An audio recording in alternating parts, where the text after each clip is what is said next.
Alrighty, hello, and welcome back to E-Commerce at Scale. As always, I'm Carl, and I'm joined today by Andrew Pillay, one of our resident online and e-commerce payments experts. Andrew, today we're talking about marketplaces, and with the success of eBay and Amazon, the marketplace business model has become really attractive. But in such a complex environment, being aware of potential compliance issues also becomes really important for merchants. What are some of these issues, and what should merchants know about them? Interesting question. Thanks, Carl. Some of the issues, well, we know that compliance and regulatory burdens this is one of the largest hindering factors to the notion of what entrepreneurship is in South Africa. For example, if you take a marketplace like Takealot, eBay, Amazon, the ones you've mentioned, when these guys started, these regulatory and compliance checks were not in place, right? These came after these marketplaces had launched and had made a success for themselves. The banks and the regulatory frameworks and compliance measures that are out there came after this.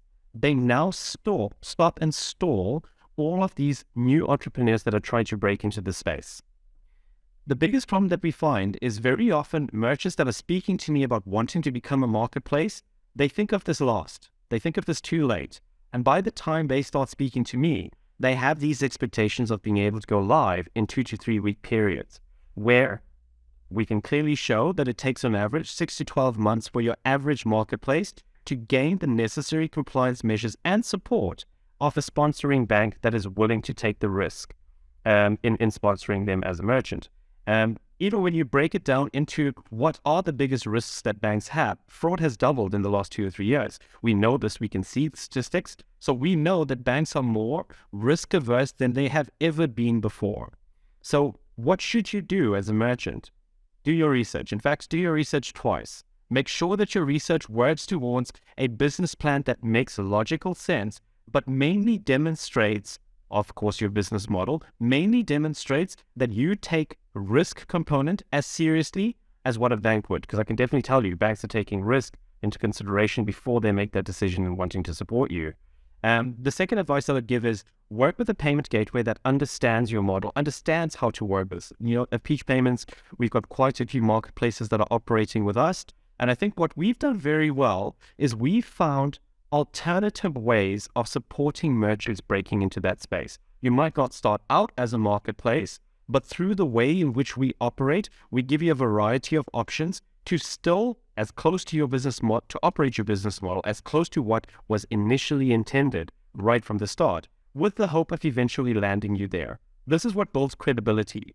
That credibility is so key because at that stage of we're now ready to go and sit down in front of the banks, we've got a case that we can show them. Look at this merchant. They had 1 or 2 fraud cases. They had 1 or 2 chargebacks, and this is how they handled it. If you can prove to the banks that you handled it in a very elegant, I like to use the word elegant way, you've got a stronger chance that the banks will give you that approval. When you look at the other parties, the regulatory framework, South African Reserve Bank, Payments Association, South Africa, their determinations are really driven by what the banks are willing to support in that risk element. And this is just how big and powerful the risk conversation is towards becoming a marketplace.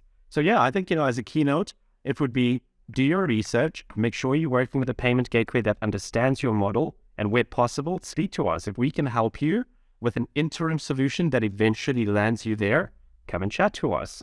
But yeah, we've got quite a few solutions that can help, and we've got the skills and expertise across the board with any one of the Peach employees that works with us.